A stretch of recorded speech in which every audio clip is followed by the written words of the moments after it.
Thank you teacher. ഹാവു question paper കിട്ടി. വിശുദ്ധ റാഫേൽ മാലാഖി ഉത്തരങ്ങളെല്ലാം പറഞ്ഞു തരണേ. മതാധ്യാപകരുടെ മധ്യസ്ഥൻ.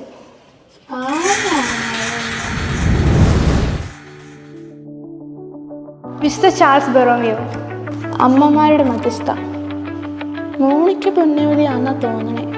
അതന്നെയാ വിശുദ്ധ മോനിക്ക. അഭിഭാഷകരുടെ മധ്യസ്ഥൻ വിശുദ്ധ തോമസ് മൂർ.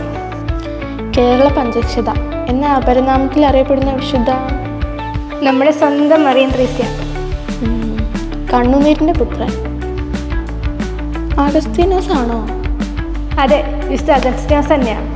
തൊഴിലാളികളുടെ മധ്യസ്ഥൻ ആരെങ്കിലും പണി ചെയ്തവരായിരിക്കും. നമ്മുടെ രൂപതയുടെ മധ്യസ്ഥൻ വിശുദ്ധ യോസേപ്പ് പിതാവ്. ഇടവക വൈദികരുടെ മധ്യസ്ഥനാണ്. എല്ലാ ദിവസവും കുർബാന കഴിഞ്ഞ് പ്രാർത്ഥിക്കണമല്ലേ വിശുദ്ധ ജോൺ മരിയ വ്യാനി. മദ്യപാനികളുടെ മധ്യസ്ഥൻ. മദ്യപാനികൾക്ക് മധ്യസ്ഥനോ? ആ, അവർക്കും ഉണ്ട് മധ്യസ്ഥൻ വിശുദ്ധ മാർത്ത് ഡാൽബോത്ത്.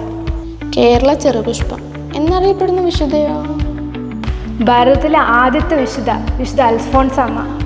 പാവങ്ങളുടെ അമ്മ മദർ തെരേസയാണെന്ന് തോന്നണേ. എന്തോ ഒരു സംശയം, മദർ തെരേസ തന്നെ. വിശുദ്ധ കുർബാനയുടെ മധ്യസ്ഥൻ വിശുദ്ധ പാസ്കൽ ബൈലോൺ. ആഗോള സഭയുടെ മധ്യസ്ഥൻ ആരാണ്? വിശുദ്ധ യോസേപ്പ് പിതാവ് തന്നെ ഇതിൻ്റെ മധ്യസ്ഥൻ. ദേവാലയ സംഗീതത്തിൻ്റെ മധ്യസ്ഥ വിശുദ്ധ സിസിലിയ. അഗതികളുടെ മധ്യസ്ഥൻ വിശുദ്ധ ആൽബാൻ. സഞ്ചരിക്കുന്ന സക്രാരി എന്ന അപരനാമത്തിൽ അറിയപ്പെടുന്ന വിശുദ്ധനോ? വിശുദ്ധനല്ല, വിശുദ്ധ എവുപ്രാസ്യമ്മ.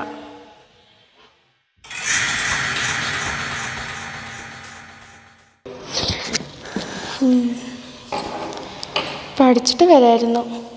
പഠിച്ചിട്ട് വന്നാൽ മാലാഖ ഓർമ്മപ്പെടുത്തി തരും.